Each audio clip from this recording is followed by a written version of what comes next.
Hello, everyone. My name is Shondah Miller, and today we will be learning about pronouns and antecedents. Our learning objectives are understand personal pronouns' agreement with their antecedents in gender and number, understand the subject of a sentence with multiple nouns or pronouns, understand the difference between possessive, subjective, and objective cases. Before we learn about the relationship between pronouns and their antecedents, I want to briefly overview case forms of personal pronouns. We'll start with possessive case. Possessive case pronouns are pronouns that show ownership. These pronouns include my, mine, our, ours, your, yours, his, her, hers, its, their, and theirs. Subjective case pronouns are used as the sentence's subject. These pronouns are doing the action. These pronouns include I, we, you, he, she, it, and they. Objective case pronouns are the object of the action. The action is being done to these pronouns. These pronouns include me, us, you, him, her, it, and them. You want to remember these case forms when choosing the correct pronoun to use in your sentence. Now we will begin learning about pronouns and their antecedents. Antecedents are words, phrases, or clauses to which another word, especially a relative pronoun, refers. To construct a grammatically correct sentence, the pronoun case must agree in number and gender with this antecedent. Let's practice this with an example sentence. We will start by reading the sentence while paying close attention to the context clues presented in the wording. During early rehearsals, an actor may forget blank lines. To determine which pronoun best completes the sentence, we can answer the following questions to find context clues. Find the subject. Is the subject singular or plural? In this sentence, the subject is actor. Actor is singular, meaning only one. Is the subject male or female or possibly both?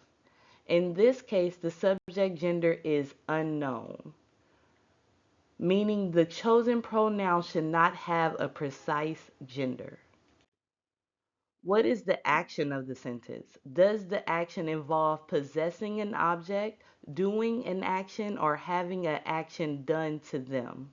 For this sentence, the action is forget. The action involves forgetting lines that belong to the actor. So the subject is possessing something. So now that we know the subject, actor, and the action, which is forget, of the sentence, we can acknowledge the blank. The blank refers to the forgotten lines. As the lines belong to the actor, we know our chosen pronoun will be in possessive case. Our options are his or her lines or their lines. So which is the grammatically correct option? If you chose his or her lines, you chose the correct option. How do we know that his or her is the correct option? Because of the questions we answered while evaluating the sentence. Is the subject singular or plural? Singular. Is the subject male or female or possibly both? The subject had an unknown gender. What is the action of the sentence? Does the action involve possessing an object, doing an action, or having an action done to them? In this sentence, the actor is forgetting the line, so the actor's lines belong to them. So for this one, the subject is possessing an object. Referring back to our case forms of personal pronouns, we know the singular possessive case pronouns are his and her. The pronoun their is plural.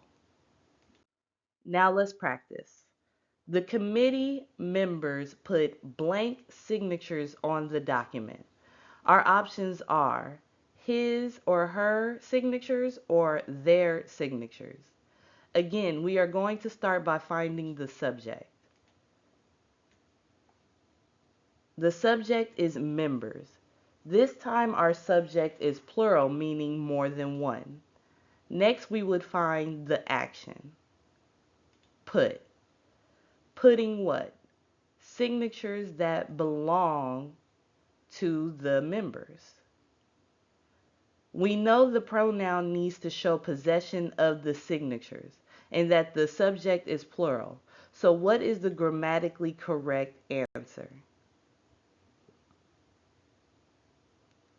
There. Okay? Now let's do one more example. If any one of the sisters needs a ride, blank can call me. Again, we are going to start by finding the subject. The subject is one of the sisters. The subject is a bit confusing this time, but do not let it trick you. Though the subject says sisters with an S, which is plural, it also specifies one. So the subject is singular. Next, we find the action, needs. Since the sister needs something, we know the subject is doing the action. This means that the pronoun will be in a subjective case. We also know that the subject is singular, so the pronoun must also be singular. So what is the grammatically correct answer? She. Okay? Hopefully now you have a basic understanding of pronouns and their antecedents. If not, please rewatch this PowerPoint and remember that practice and patience make perfect. Thank you so much for watching. Goodbye.